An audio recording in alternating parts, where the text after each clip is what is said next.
Waits for the high side coming out the compressor. You can see all the oil inside there.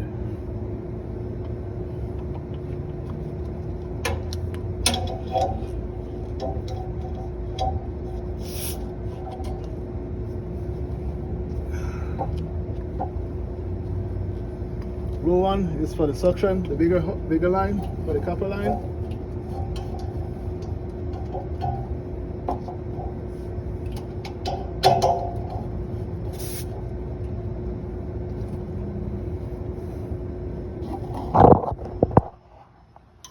So there's the pressures.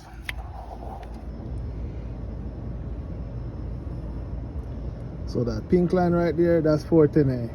PSI is like less than 50, less than 0 Fahrenheit for the 410A refrigerant, which is this one right here. There's a temperature, 0, and that's 0. So this unit is basically flat, so we have to do a leak search and repair. There's no need to put no recovery machine on this unit because we can't do nothing with that refrigerant. It's just vapor in here right now. So we're gonna get out the rest of the refrigerant and look for any additional leak, and then we're gonna fix that one. They call it Cormax. That's a Cormax. This section right here, that's a Cormax fitting.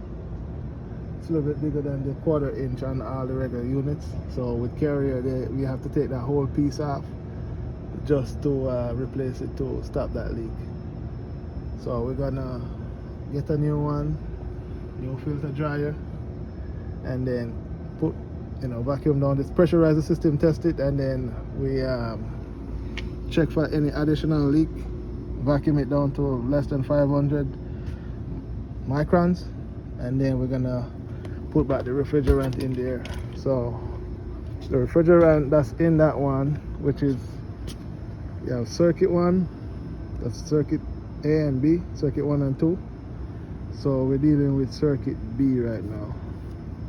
Circuit B, let me see, 11.8 pounds of 410A, which you can see right here. That's the refrigerant 410A, and we're looking at pounds. That's 11.8 pounds for that circuit. That's all I have for today. Remain with Jamrock. See you on the next one.